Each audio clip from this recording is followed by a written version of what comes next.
Welcome. I'm Nina Gryphon, and this is the Astrology and Magic channel. Today we'll talk about the astrology of the first week of March 2025. First off, I'd like to say thank you to all of my patrons. I appreciate all of your support and encouragement. If you would like to become a patron and get early access to these videos, as well as, at the highest tier of my Patreon, the monthly Magical Elections ebook, which teaches you how and when to make astrological talismans, please visit patreon.com/Nina Gryphon. On March 1st, Venus will station retrograde at 10 Aries. She will stay retrograde until April 12th, when she turns direct at 24 Pisces. This is a very hot Venus that is moving very slowly, retracing old ground. Now, Venusian matters will not go forward normally when she is retrograde, but instead, our relationships, unions, and pleasures may feel stuck, but also develop unexpectedly and erratically. People and events governed by Venus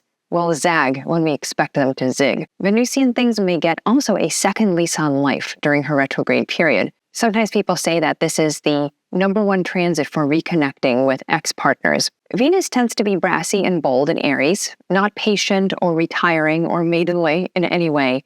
If she wants something, she will go after it without hesitation. So when Venus in Aries is retrograde, there may be a good deal of pent-up desire and accompanying frustration, since Aries the ram likes to charge forward, not backward. Venus also rules social cohesion and coexistence, so we can expect her retrograde journey to coincide with severe restrictions on who gets to be part of society, whether we're talking about immigrants, the LGBTQ community, or people of minority religions, etc. If Venus stationing retrograde makes a major aspect to a natal planet in your chart, it will intensify and prolong what would normally be a much faster and more, transitory transit. So for example, if you have the Sun near 10 Aries, this transit will feel like Venus conjoining the Sun on steroids. So reconsidering or rethinking relationships, whether with partners, friends, family, or even society at large, is a typical manifestation of Venus retrograde. Reflecting on the past is a common opportunity that this transit brings. It can also bring the revelation of a scandal or some kind of improper behavior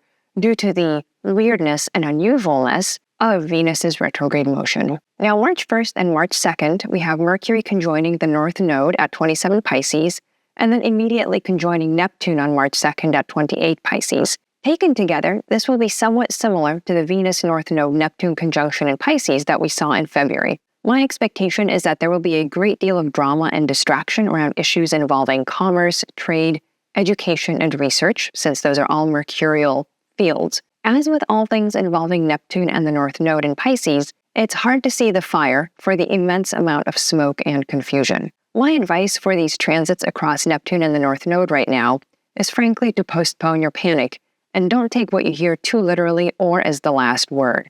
The situation is fluid, and it's going to continue to be fluid, really, as long as Neptune and the North Node are within spitting distance of each other. The North Node especially tends to make us lose our heads and blow things out of proportion, so we should remember that now when we see these interplanet transits across Neptune and the North Node at the end of Pisces. March 2nd, the Sun at 12 Pisces will square Jupiter in Gemini.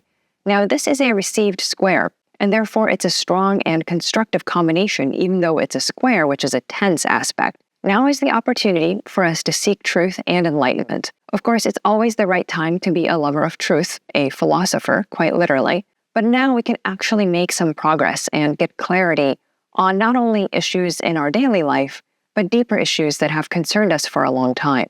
This is especially welcome during the North Node and Neptune conjunction, which tends to fog things up completely.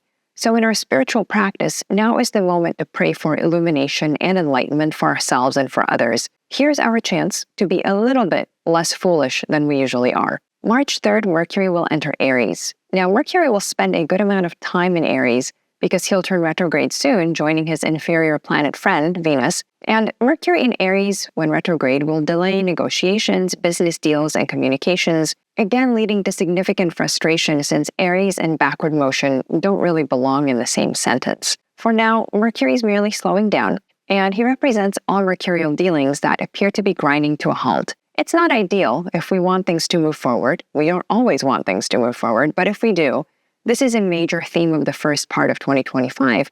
Planets rush into Aries, rearing to go, only to turn retrograde and be dragged into Pisces for some unfinished business. March 7th, the Sun at 17 Pisces will trine Mars in Cancer. This combination has a surprising amount of energy behind it. I would call it the hydroelectric power combination. Now, the Sun and Mars represent raw power and energy, and here they are in a trine aspect, working together harmoniously for a common goal, and they are in water signs. So this combination will generate significant emotional power and intensity, frankly beyond our expectations or the seriousness of the situation. Now is the time to gather up our courage, because we have the opportunity to achieve great deeds. It's a very heroic kind of combination. Because this aspect carries a great deal of latent energy, it can bring travel and moving around in our personal lives. Thanks for watching. I'm Nina Gryphon, and this is the Astrology and Magic channel.